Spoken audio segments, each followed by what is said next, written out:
देखिए प्रमेय नंबर 30 कह रहे यदि एक तिर्यक रेखा दो समांतर रेखाओं को प्रतिच्छेद करती है तो तिर्यक रेखा के एक ही ओर के अंतःकोण संपूरक होते हैं।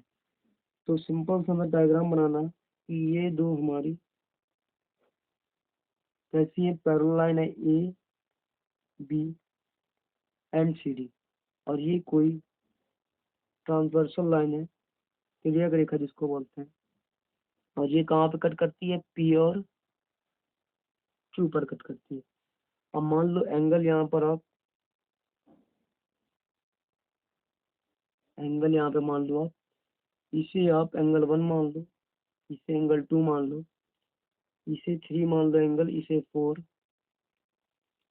इसे 5 और इसे 6। ठीक, हमें क्या करना है, हमें दिया गया है ए बी पैरेलल है सी डी, हमें ये क्या दिया है, आप लिख सकते हो गिवन है। और ठीक, एंगल 1 और एंगल 2 एंगल 3 और 4 अंतःकोण युग्म है। जो हमारे एंगल 1 एंगल 2 एंगल 3 एंगल 4 ये कैसे हैं, एंगल 1 और एंगल 2 व एंगल 3 व एंगल 4 कैसे हैं, अंतःकोण युग्म है। क्या है, अंतःकोण युग्म है। उसके बाद हमें पता है, प्रूव करना है कि एंगल 1 प्लस एंगल 2 बराबर 180 डिग्री, एंगल 3 एंगल 4 बराबर 180 डिग्री, ये हमें प्रूव करना है। एंगल 1 प्लस एंगल 2 बराबर 180 डिग्री, एंगल 3 प्लस एंगल 4 बराबर 180 डिग्री, ये हमें क्या करना है, प्रूव करना है। अगर देखिए अब एंगल 1 और 5 को देखेंगे आप यहाँ से, angle 1 plus angle 5, angle 1 plus 1 angle 1 plus angle 5 देखेंगे तो कैसे है, 180 डिग्री होगा। कैसे है, लीनियर पेयर, लीनियर पेयर का मतलब होता है रैखिक युग्म।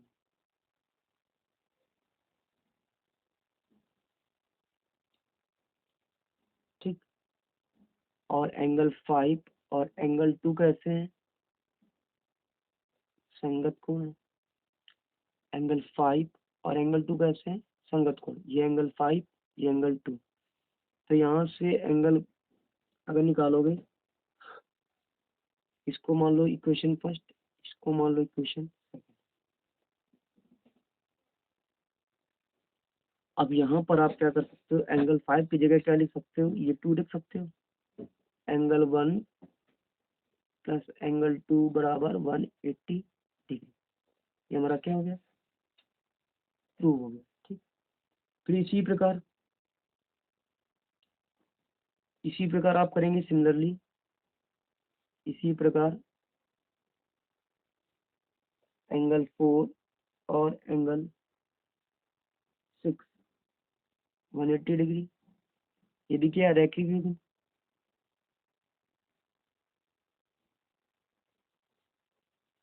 इसको फर्स्ट मान लो, एंगल 4 प्लस 6, लेकिन एंगल 6 बराबर एंगल 2 के,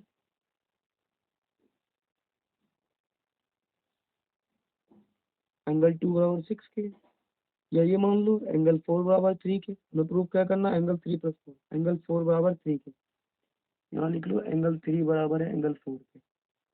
कैसे है, अंतःकोण।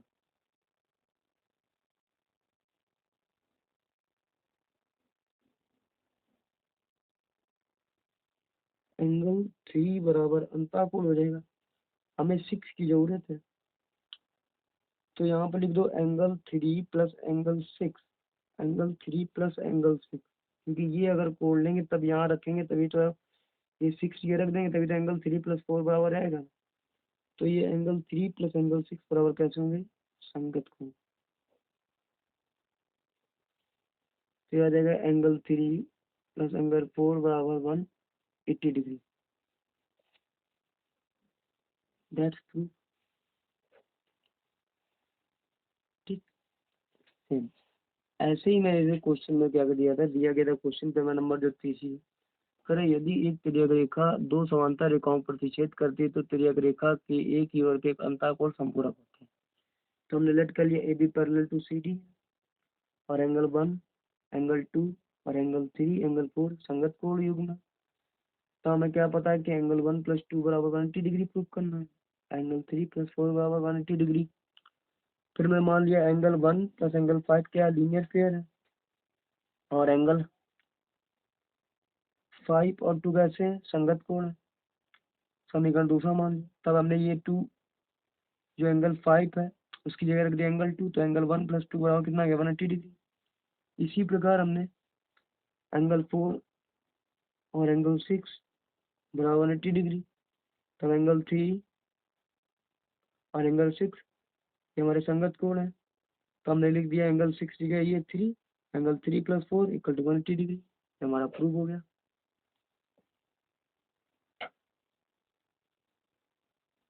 देखिए ये जो कोण वाला है कि वही सेम है कि मान लो कोई भी दो पैरेलल लाइन है, जब उसको कोई एक लाइन कट करती है तो ये एंगल और ये एंगल शीर्षाभिमुख कोण होते हैं, और ये एंगल और ये एंगल आर एस शीर्षाभिमुख कोण, पी और क्यू शीर्षाभिमुख कोण, एंगल ए एंगल बी भी शीर्षाभिमुख कोण होते हैं, एंगल सी और डी एंगल सी और डी भी शीर्षाभिमुख कोण होते हैं।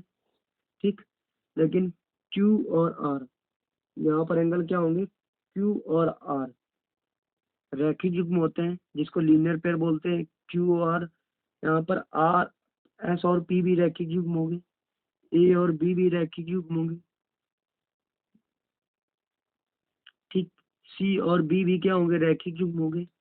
अगर यहाँ पे इंटीरियर एंगल की बात करें तो ए और सी भी रैखिक युग्म होंगे, क्यू और एस भी रैखिक युग्म होंगे, पी और आर भी रैखिक युग्म होंगे। और यहाँ जेड की बात करते हैं तो एंगल पी और एंगल क्यू एंगल ए ये एकांतर कोण होंगे। अगर आप उल्टा जेड बना दीजिएगा ऐसे, तो मान लो ये हम आर यहाँ मान ले एस, तो आर और एस भी कैसे होंगे, एकांतर कोण होंगे।